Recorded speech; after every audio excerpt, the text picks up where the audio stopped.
kasih-Mu kepada kami. Kami bersyukur untuk itu.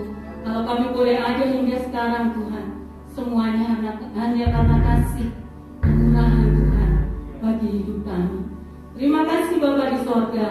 Kami sudah siap mendengarkan firman-Mu. Setelah kami memuji meninggikan nama-Mu, biarlah Engkau bersuka cita juga Tuhan atas setiap pujian, penghormatan, penyembahan yang sudah kami berikan kepada-Mu. Biarlah hati-Mu dipenuhi dengan sukacita oleh karena kami sudah melakukan yang terbaik bagi-Mu. Terpujilah nama-Mu. Di dalam nama Yesus kami menyerahkan waktu sebentar. Biarlah Tuhan sendiri berbicara kepada setiap kami. Tuhan beracara di dalam ibadah ini, dari pertengahan ini hingga akhirnya, membawa kami Tuhan menjadi pribadi-pribadi yang semakin berkenan kepada Tuhan. Terima kasih Bapa di sorga. Dalam nama Yesus kami berdoa dan mengucap syukur. Amin. Si Tuhan silakan duduk kembali. Bapak Ibu Saudara percaya bahwa Tuhan menjawab doa? Amin. Terkadang ada doa yang mungkin sudah kita merasa, doanya kok kayak gini ya, apa kira-kira Tuhan mau mendengar ya? Tapi percaya bahwa Tuhan tahu yang terbaik dalam hidup kita. Amin. Ada apa hari ini? Saya mengajak Bapak Ibu Saudara membaca dari Kitab Pengkhotbah pasal 11 ayat 1 sampai 10. Seluruh pasal dari Kitab Pengkhotbah pasal 11, seluruh ayat maksud saya.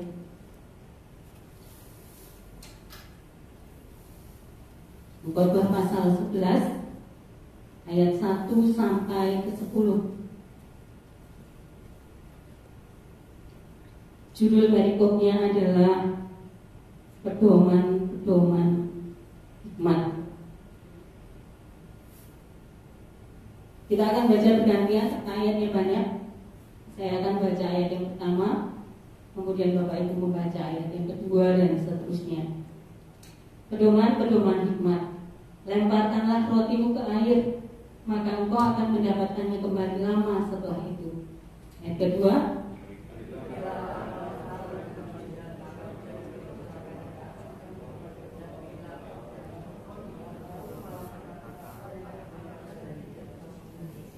ayat yang ketiga, saraf mengandung hujan, maka hujan itu dicurahkannya ke atas bumi. Dan bila pohon tumbang ke selatan atau ke utara, di tempat pohon itu jatuh, di situ ia tinggal terletak.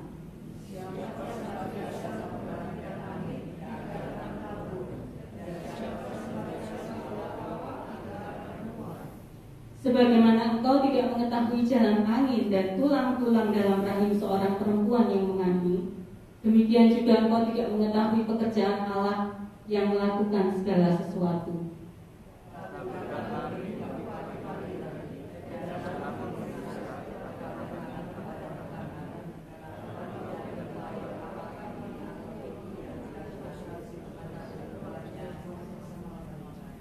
Terang itu menyenangkan, dan melihat matahari itu baik bagi mata.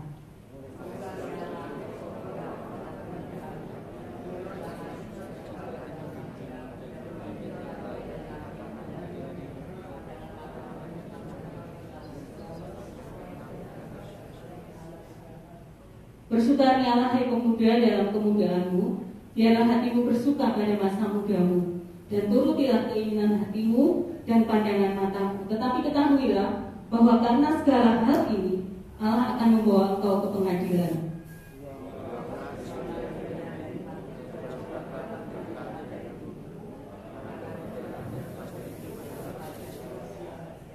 Amin. Puji Tuhan. Bapak Ibu Saudara, beberapa pandangan mengatakan bahwa kitab Kidung Agung ditulis oleh Salomo ketika dia masih berusia muda, ketika dia sedang kasmaran, ketika dia bertemu dengan mempelai wanitanya, dia menuliskan hal-hal yang ada di dalam kitab Kidung Agung. Sementara kitab Amsal ditulisnya ketika dia menjadi dewasa di dalam Tuhan. Tapi kalau Bapak Ibu melihat kitab Pengkhotbah, ini sepertinya ditulis Raja Salomo ketika dia mendekati akhir hidupnya. Salomo di awal pemerintahannya sempat ditemui Tuhan 2 kali. Mungkin Bapak Ibu Saudara ingat ya. Tuhan bertanya, mau apa Salomo kau daripadaku? Salomo tahu bahwa dia adalah seorang muda yang belum berpengalaman di dalam memimpin sebuah kerajaan besar Israel. Itu sebabnya dia berkata, Tuhan, aku mau diberi hati yang mampu menimbang mana yang benar, mana yang salah, mana yang baik, mana yang tidak baik. Salomo meminta hikmat dari Tuhan, dan Tuhan memberikan kepada Salomo apa yang dia minta. Seperti pujian kita tadi, Tuhan mendengar doa, Tuhan menjawab doa Salomo. Tuhan berikan hikmat kepadanya. Pujian kita berkata, Yesus menjawab lebih dari yang kuharapkan. Salomo minta hikmat, tapi Tuhan memberinya apa? Plus kekayaan, kemuliaan, keagungan, yang 1 Raja-Raja pasal 3 katakan, tidak ada seorang pun di dunia ini, baik sebelum dia maupun setelah dia, yang bijaksana seperti Salomo. Dan firman Allah kita nggak pernah bohong, ya. Kalau Alkitab katakan bahwa sebelum Salomo tidak ada raja yang bijaksana seperti dia, dan sesudahnya juga tidak ada, maka berarti memang tidak pernah ada. Tetapi boleh dong kita meminta hikmat seperti Salomo. Waktu saya kecil, mungkin saya pernah bilang, kalau saya mau datang ke sekolah minggu, orang tua saya membangunkan saya, berkata bahwa ayo pergi ke sekolah hikmat. Di sekolah minggu kamu akan diajari tentang hikmat Tuhan. Dan kita semua berharap punya hikmat seperti Salomo. Bukan cuma hikmat, kekayaan, kemuliaan. Alkitab pun katakan di ayat 13 dari 1 Raja-Raja pasal 3, Tuhan memberikan kepada Salomo kekayaan, kemuliaan yang tidak pernah dia pikirkan. Dan Alkitab pun mencatat tidak ada lagi yang sekaya dan semulia Salomo. Masih ada lagi umur panjang, Tuhan bilang. Salomo, kalau engkau hidup menurut ketetapanku dan jalan-jalanku seperti Daud ayahmu, itu kata Tuhan, aku akan ngasih kamu umur panjang. Intinya Salomo mendapatkan segala yang terbaik dari Tuhan. Kadang-kadang kalau kita nggak bisa berdoa, pengen apa ya dari Tuhan? Wes pokoknya Tuhan, segala yang terbaik dari Tuhan biarlah jadi milik saya. Salomo sudah punya. Kadang kita juga berdoa untuk orang yang berulang tahun, selamat ulang tahun ya, all the best. All the best itu artinya segala yang terbaik. Tapi di dalam Tuhan ya tentunya, bukan segala yang terbaik di luar Tuhan. Segala yang terbaik biarlah boleh menjadi milikmu. Itu doa kita kalau pas memberi selamat ulang tahun. Tetapi ternyata kenyataan membuktikan bahwa segala yang dimiliki Salomo itu tidak membuat dia bahagia. Bapak Ibu percaya? Salomo itu kaya raya, berhikmat, mulia, tapi tidak membuatnya berbahagia. Kesimpulan ini didapat dari mana? Kalau kita membaca Pengkhotbah dari pasal 1 sampai pasal 10, Bapak Ibu lihat, isinya adalah tulisan-tulisan sinis dari Raja Salomo tentang kehidupan. Kalau kita baca ya, kalau kita lihat saja dengan cepat. Pengkhotbah pasal 1, Pengkhotbah pasal 1 itu judulnya segala sesuatu sia-sia. Pasal 2, hikmat dan kebodohan adalah hal yang sia-sia. Berikutnya, Salomo berkata juga bahwa kesia-siaan dalam hidup, kesia-siaan kekayaan, pengejaran hikmat juga mengecewakan. Pokoknya Salomo berkata bahwa semua yang dia punya itu sia-sia, seperti usaha menjaring angin. Bapak Ibu tahu pernah menjaring angin? Kalau menjaring ikan dapat ikan. Kalau menjaring angin dapat apa? Gak dapat apa-apa. Seperti usaha menjaring angin. Bayangkan Salomo ini seorang yang hebat, luar biasa hebat. Mungkin banyak orang kalau ketemu dia, bahkan ada ratu, seorang ratu berkata, "Wih, yang ku dengar tentang engkau nggak ada apa-apanya dibanding yang kulihat." Salomo seorang yang sangat luar biasa. Dari kitab Pengkhotbah dan dari kisah Salomo kita tahu bahwa dalam hidup ini memang kita butuh uang, memang kita butuh segala yang terbaik. Tetapi tanpa Tuhan semuanya sia-sia. Salomo jatuh dalam dosa, rohaninya merosot. Dia menikahi banyak perempuan asing yang membawa berhala-berhalanya juga. Salomo akhirnya jatuh dalam penyembahan berhala. Hubungannya dengan Tuhan menjadi jauh. Dan kitab Pengkhotbah menuliskan semua yang ada di dalam hati Salomo tentang kecewaannya terhadap kehidupan.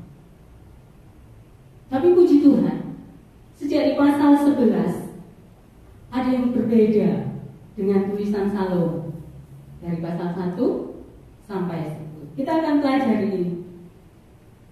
Bapak Ibu Saudara, menyitir khotbah hari Minggu lalu mungkin masih ingat, akibat serangan Rusia ke Ukraina,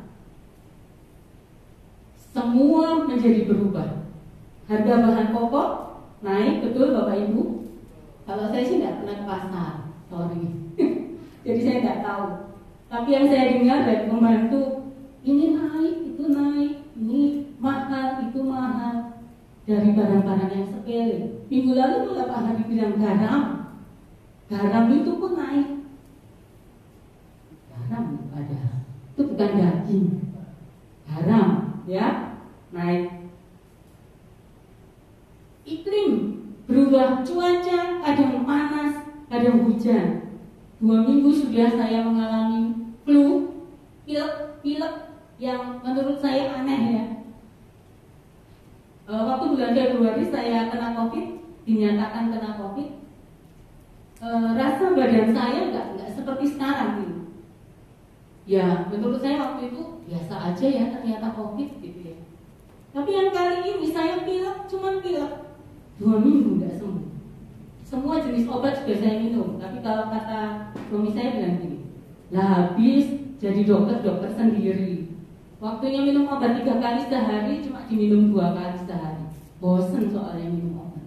Minum ini, itu nggak sembuh. Akhirnya sudah, iklim nggak bisa kita patok, keadaan dunia nggak bisa kita patok, politik baik negeri maupun luar negeri kita juga nggak tahu apa yang terjadi. Beberapa orang melukiskan keadaan dunia ini dengan kondisi VUCA, VUCA, VUCA. Kita akan lihat V-nya adalah volatility, tidak stabil. Dunia ini nggak stabil, gampang banget berubah. Yang kedua, uncertainty. Dunia ini nggak pasti. Dulu orang tua bilang sekolah yang pinter sampai sarjana, nanti kamu akan dapat kerja yang enak. Sekarang apa bisa dipastikan begitu? Tidak pasti. Dunia ini tidak pasti. Yang ketiga, complexity. Complexity.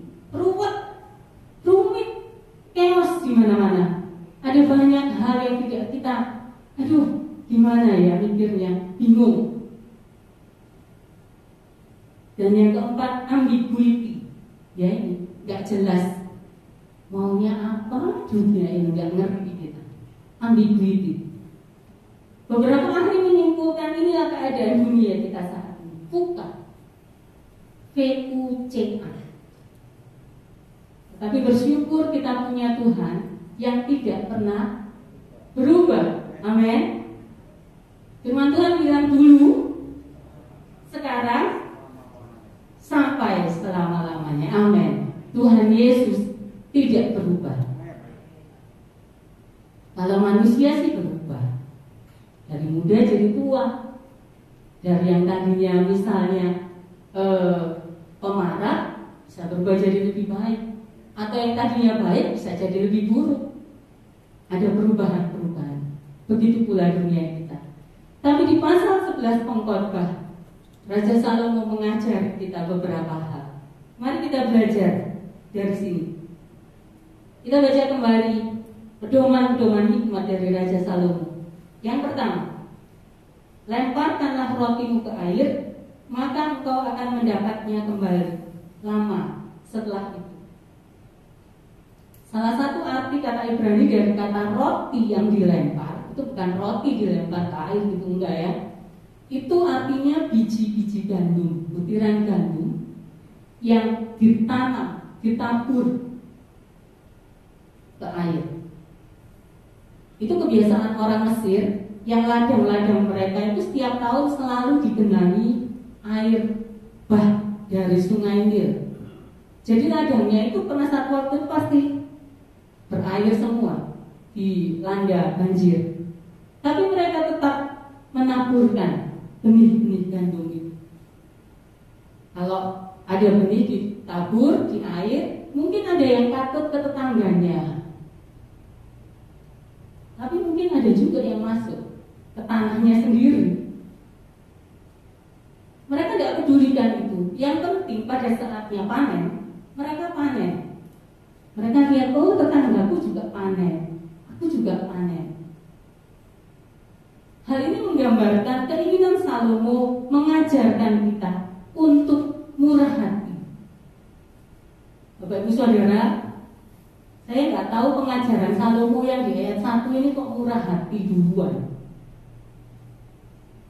Murah hati adalah salah satu aspek dari buah roh, amin. Ada 9 aspeknya. Salah satu adalah kemurahan. Murah hati. Murah hati ini juga Tuhan Yesus ajarkan di pengajaran di bukit, khotbah di bukit.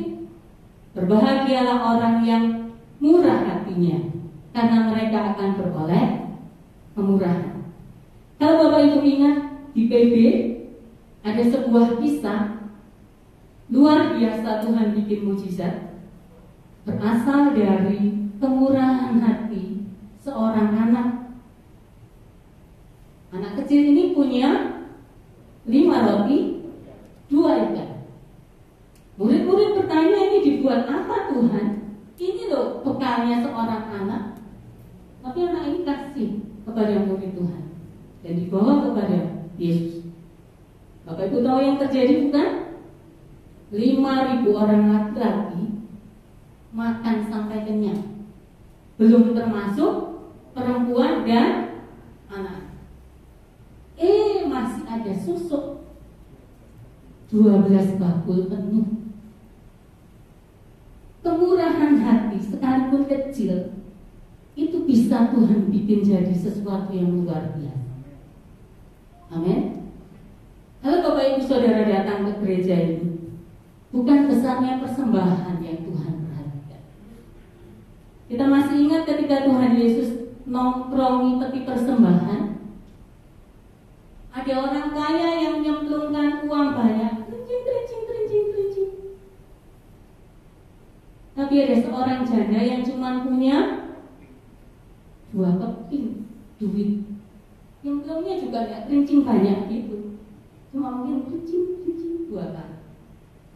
Tapi Tuhan Yesus berkata bahwa apa yang dilakukan oleh janda ini melebihi semua yang dilakukan oleh orang-orang tadi. Jadi sekali lagi bukan nominal. Kalau Bapak Ibu diberkati Tuhan besar, berikan besar. Tapi kalau pas Bapak Ibu sedang tidak ada, ya jangan utang untuk ngasih persembahan. Setuju? Ya. Tapi kemurahan hati harus tetap ada di dalam diri kita. Salomo bilang, engkau akan mendapatkannya kembali lama setelah itu. Tapi kadang-kadang juga gak lama kan.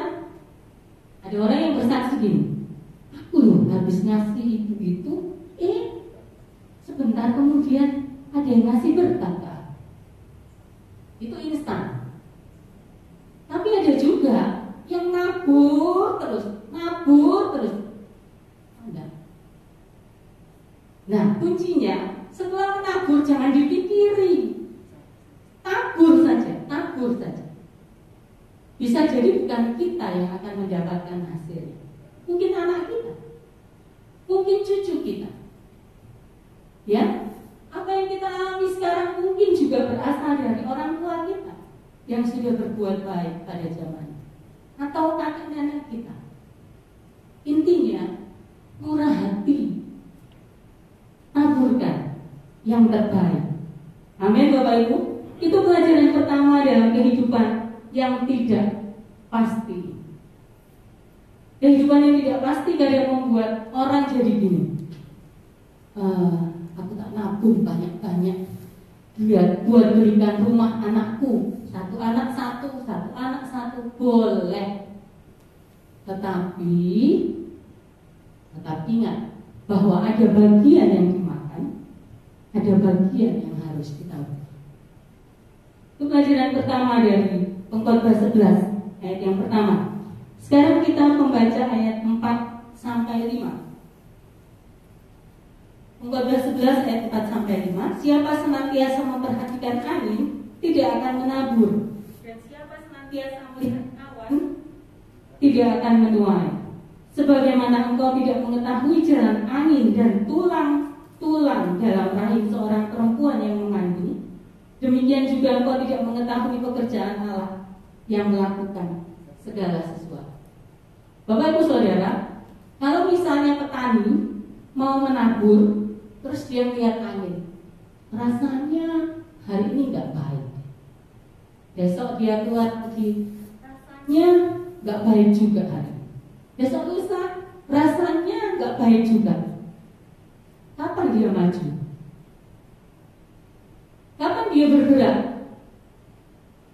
Nggak akan pernah bergerak, karena lihat kok kayaknya mau hujan, kok kayaknya bakal panas. Coba kalau ibu-ibu tepatnya mau cuci ya, ada cucian ya, nyuci nggak ya? Tapi kok mendung? Besok aja. Besoknya kok mendung lagi? Dicuci nggak ya? Kira-kira kapan nyucinya? Nggak pernah bakal nyuci karena melihat mendung terus, ya kan? Tapi yang Salomo katakan, berani mengambil resiko. Terkadang kita harus berani melangkah. Segala sesuatu dimulai dengan langkah pertama. Kalau nggak pernah maju melangkah, ya nggak dapat, ya nggak kerja, ya kan? Nggak akan mendapatkan hasil akhirnya. Memang ada resiko, tahu. Kita juga tidak boleh ngawur ya. Terus pokoknya maju terus pantang mundur. Bukan kayak gitu juga ya. Tapi kalau terus khawatir, terus cemas, terus takut, nggak bakal maju. Beberapa waktu yang lalu Pak Dodi disambung Pak Agus menyampaikan, buat apa khawatir? Jangan khawatir. Khawatir itu nggak bakal menambah sehasta saja pada jalan hidup kita. Kita harus berani melangkah. Kadang juga menemui resiko.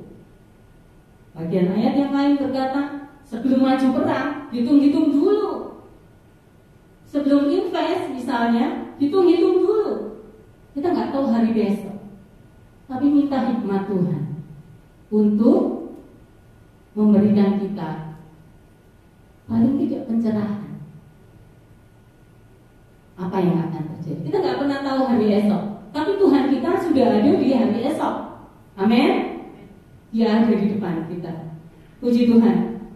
Ada juga beberapa orang yang mengambil resiko menginvestasikan uang mereka pada lembaga atau orang yang mengiming-imingi pengembalian dalam jumlah besar.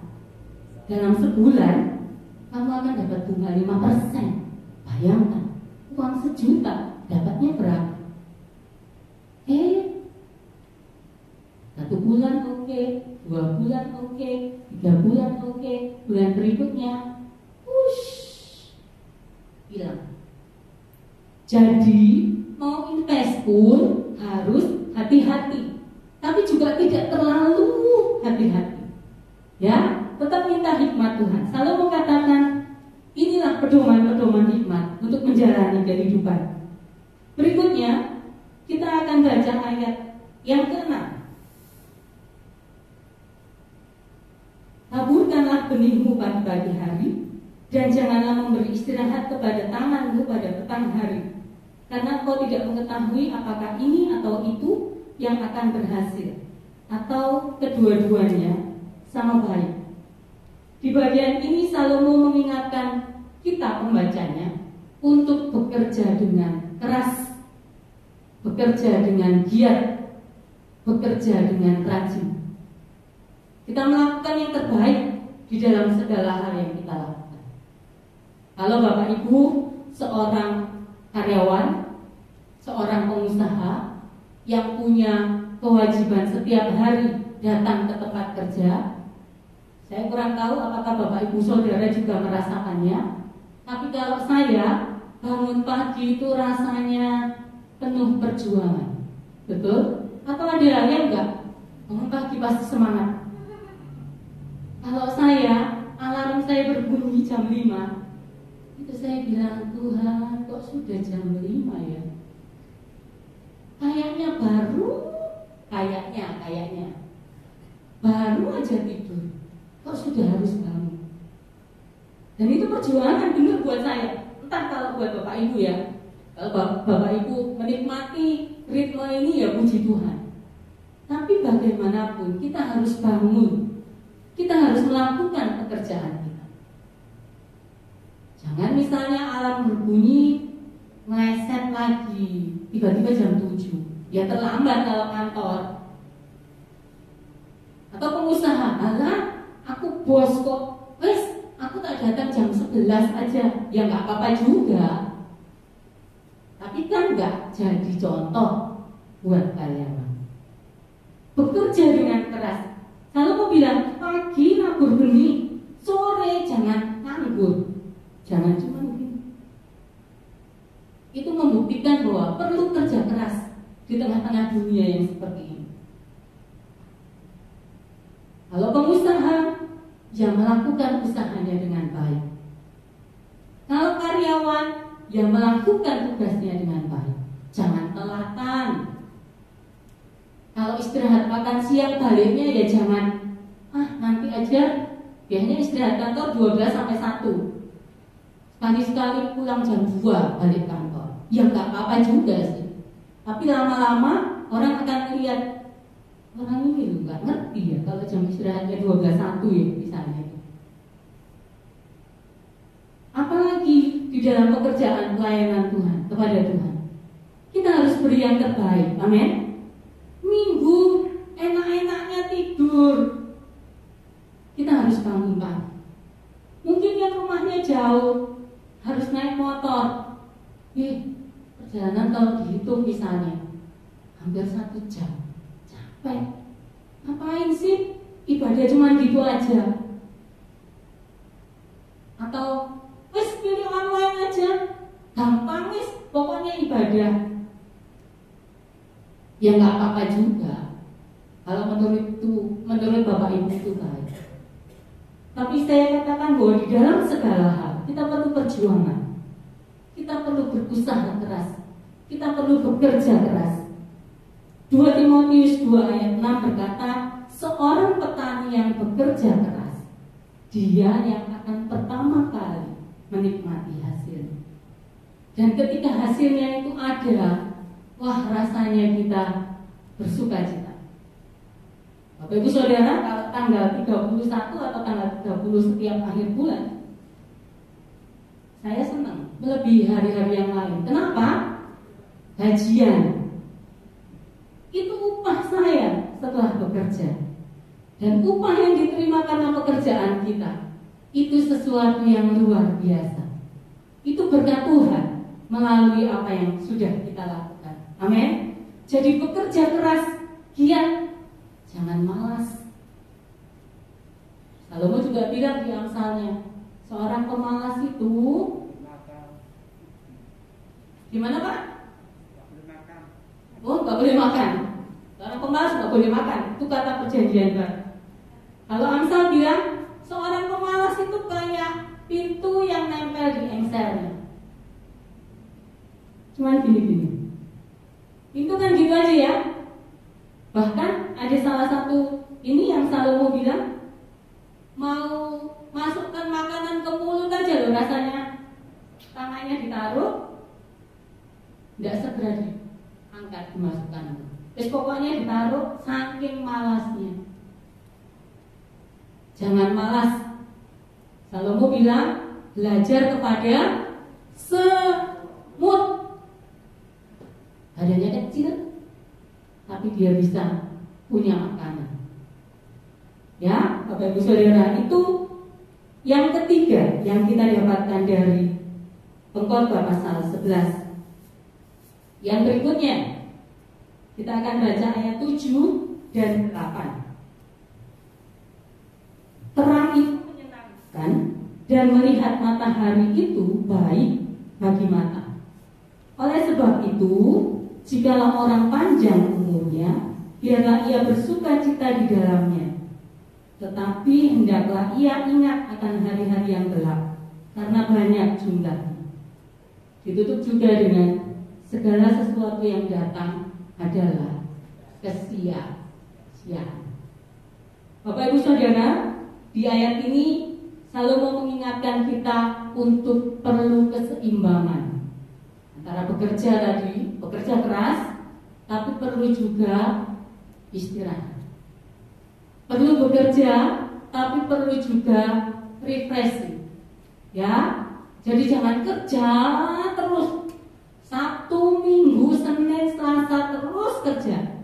Kalau ditanya, kenapa tidak ke gereja? Kok harus kerja? Ya nggak apa-apa juga, kalau itu memang Bapak Ibu inginkan. Tetapi Salomo mengingatkan, nikmati hidupmu selama dikasih panjang umur. Sukacita dengan keluarga, dengan orang-orang yang kita kasih. Kalau Tuhan kasih panjang umur, ya kita nikmati. Tetapi tetap perlu ingat bahwa akan datang hari-hari yang mungkin kita nggak tahu. Mungkin kita jadi sakit. Oleh sebab itu, kita perlu juga persiapan ketika kita sakit. Apa yang perlu kita lakukan ketika kita sakit? Ketika kita tidak bisa melakukan sesuatu lagi, mungkin kita akan ambil tabungan untuk membayarkan biaya pengobatan. Tapi kita tetap ingat, harus ada keseimbangan antara suka dan duka dalam hidup kita. Jangan terus sakit, wis berduka cita terus sepanjang hari. Misalnya mengeluh terus, misalnya aduh kok kayak gini terus. Enggak. Di dalam segala keadaan kita juga perlu bersukacita. Sukacita itu enggak perlu mendatangkan para penari di depan kita seperti raja-raja zaman dulu. Enggak perlu juga mendatangkan pemain musik hebat untuk membuat kita bersukacita. Sukacita itu asalnya dari hati.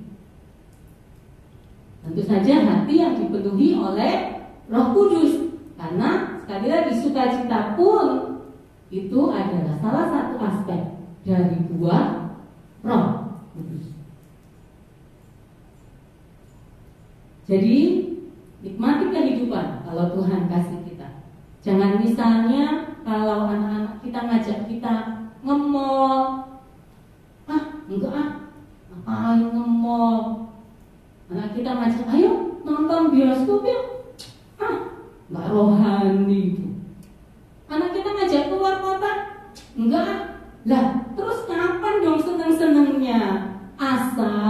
bertanggung jawab. Ya, boleh menikmati hidup, boleh bekerja, boleh menikmati hidup. Ada yang menikmati surutnya kehidupan, masuk dalam lembah persoalan. Tapi kita juga akan naik ke atas gunung, di mana kita boleh merasakan kemenangan. Hidup itu kayak gitu, nggak lurus kok, bosen.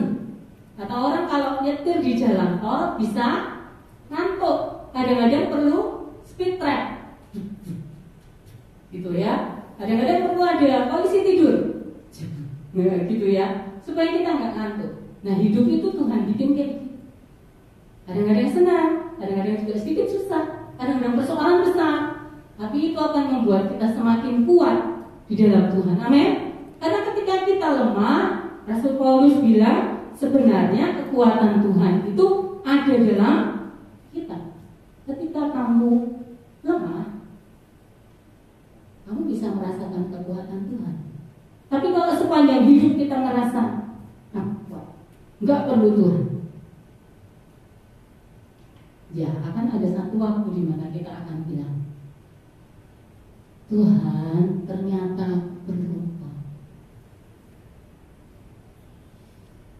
Bapak Ibu Saudara, itu pedoman-pedoman hikmat yang Salomo katakan di dalam Pengkhotbah pasal 11. Masih ada ternyata judulnya nasihat bagi pemuda-pemudi. Jadi selain apa yang Salomo tuliskan tadi, Salomo juga menuliskan nasihat bagi pemuda-pemudi. Salomo ini orang yang sudah mengalami kejayaan luar biasa, tapi mengalami kekecewaan dalam hidup. Dia memberikan nasihat kepada para pemuda-pemudi. Bersukacita kalau masih muda. Jangan masa mudamu itu diisi dengan sesuatu yang sedih. Bukan. Silahkan bersukacita, silahkan bersukaria. Tapi harus tetap ingat, tetap sadar bahwa di akhir nanti ada penghakiman Tuhan. Ya, jadi nasihat bukan hanya untuk orang-orang yang sudah dewasa, sudah menikah, tapi juga bagi pemuda-pemudi. Salomo sampaikan ini. Bersukacita, sukarialah, biarlah hatimu dipenuhi dengan kesenangan-kesenangan. Sekali lagi tetap ingat, ada batasannya. Di sini ada banyak pemuda-pemudi, saya bersyukur mereka sudah mulai terlibat pelayanan-pelayanan. Itu sesuatu yang membuat bagaimanapun itu akan jadi ikatan buat kalian untuk tetap dekat dengan Tuhan. Seandainya tidak, kalian akan merasa, wah hidup aja seenak-enaknya, mumpung masih muda. Siapa yang bilang bahwa akhir hidup itu harus tua? Nah, jadi mau masih muda ataupun sudah tua sekarang, kita tetap berada di jalan Tuhan. Amin. Bersukarialah, bersukacitalah ketika kamu masih muda, itu kata Salomo. Belum selesai, Salomo juga berkata di pasal 12, ingatlah akan penciptamu pada masa mudamu, sebelum tiba hari-hari yang malam dan mendekat tahun-tahun yang kau katakan tak ada kesenangan bagiku di dalamnya, sebelum matahari dan seterusnya dan seterusnya. Jadi sekalipun kau muda, tetap ingat pada penciptamu ketika engkau muda. Banyak orang yang bertobat ketika mereka sudah umur, sudah tua, mereka berkata, nyesel aku kenapa tidak cari Tuhan sejak aku muda. Ya, ada sukacita ketika engkau mendapatkan Tuhan, bahkan di masa muda. Atau mungkin ketika kamu anak-anak, itu satu sukacita yang luar biasa. Begitu Bapak Ibu Saudara yang bisa saya sampaikan hari ini. Saya akan tutup dengan Pengkhotbah pasal 12 ayat 13 sampai 14. Jadi sekalipun pengkhotbah ini ditulis oleh Salomo dengan kata-kata sinis tentang kehidupan, betapa dia kecewa dengan kehidupan yang dia punya, tapi di akhir tulisannya kita akan baca apa yang Salomo sampaikan. Pengkhotbah 12 ayat 13 sampai 14. Akhir kata dari segala yang didengar ialah takutlah akan Allah dan berpeganglah pada perintah-perintahnya, karena ini adalah kewajiban setiap orang. Mengapa? Karena Allah akan membawa setiap perbuatan ke pengadilan yang berlaku atas segala sesuatu yang tersembunyi, entah itu baik, entah itu jahat. Jadi sepertinya di akhir hidupnya, Salomo mulai menyadari bahwa intinya kehidupan adalah takut akan Allah. Itu juga yang menutup khotbah saya pada pagi hari ini. Tuhan Yesus memberkati kita semua. Dengan segala kerendahan hati ya Tuhan, kami menghadap tahta kasih karunia Tuhan. Hati kami berlimpah dengan pengucapan syukur. Sebentar kami akan pulang meninggalkan gereja ini untuk sementara waktu. Tetapi anugerah, berkat, segala yang terbaik dari Tuhan akan mengiringi dan menyertai hidup kami. Terima kasih ya Tuhan. Terimalah pujian, penyembahan, dan ibadah kami. Biarlah semua itu menyukakan dan menyenangkan hati Tuhan. Sebab kami rindu di dalam kehidupan kami, apa yang kami bisa kerjakan dan lakukan untuk Tuhan, itu sungguh-sungguh berkenan bagi Tuhan. Bapa, terima kasih. Terima kasih. Terimalah setiap persembahan yang anak-anakmu sudah berikan. Tuhan memberkati semua usaha, pekerjaan, apapun yang anak-anakmu lakukan, dibuat oleh Tuhan, berhasil, Tuhan dipermuliakan. Kami juga menyatukan hati berdoa, memberkati saudara-saudara kami, jemaat yang tidak bisa hadir karena satu dan lain hal, dimanapun mereka berada. Biarlah tangan kasih Tuhan menjangkau dan menyertai mereka. Kami semua yang hadir, kami mengucap syukur karena kami sudah diberkati, dan biarlah kami boleh menjadi berkat. Tuhan, kami menyerahkan bangsa dan negara kami. Kami bersepakat berdoa memberkati akan hamba-Mu, Bapak Presiden, Bapak Jokowi dan wakilnya, juga semua para menteri diberikan hati yang takut akan Tuhan, hikmat dari Tuhan di dalam menyelenggarakan negara dengan baik dan bijak, supaya Tuhan dipermuliakan. Memberkati semua DPR, MPR, para gubernur, bahkan pejabat di tingkat-tingkat daerah, semua diberikan hati yang takut, hati yang menyembah kepada Tuhan, bertanggung jawab buat setiap tugas panggilan hidup sesuai kasih karunia dan anugerah Tuhan. Kami juga berdoa menyerahkan TNI dan Polri, semua diberkati. Setiap institusi boleh menyelesaikan polemik yang ada di dalamnya dan tetap menjaga stabilitas nasional. Tuhan, terima kasih. Kami bersyukur bahwa negeri kami dikasihi oleh Tuhan, dan biarlah Indonesia menjadi mercusuar bagi Asia dan bagi dunia, dan Indonesia akan menggemparkan kegerakan rohani ke seluruh belahan dunia ini, supaya dunia tahu bahwa ada Tuhan di negeri yang kami cintai ini. Terima kasih Tuhan. Memberkati pemilu yang walaupun masih tahun 2024, kami percaya Tuhan memberikan yang terbaik bagi bangsa kami. Tuhan yang akan menuntun umatnya, Tuhan yang akan menuntun bangsa kami, sehingga tidak akan pernah salah dalam memilih. Terima kasih. Terima kasih Tuhan Yesus. Kami mendoakan semua partner-partner pelayanan. Kami menyerahkan supaya beliau-beliau semua diberkati, diberikan hati yang tetap mengasihi dan merindukan Tuhan, dan apapun yang dikerjakan dan diperbuatnya semua menjadi berhasil. Tuhan membukakan jalan. Terima kasih Bapa di sorga. Terima kasih untuk semua penata layanan yang ada. Kami semua sudah diberkati oleh Tuhan. Sekarang kami hendak pulang meninggalkan rumah ibadah. Jemaat yang dikasihi Tuhan, angkatlah kedua belah tanganmu dan arahkan pandanganmu kepada sorga. Tuhan sudah menyembuhkan engkau. Tuhan sudah melepaskan engkau. Tuhan sudah menyatakan kuasa dan kehendak-Nya. Sekarang pulanglah dan terimalah berkat dari Allah Bapa.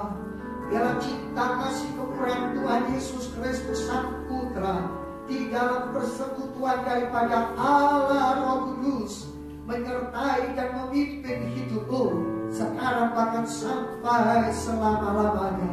Pulanglah dan terimalah berkat-Nya, dan jadilah engkau kuat, jadilah engkau berkat di dalam nama Tuhan Yesus Kristus. Puji Tuhan.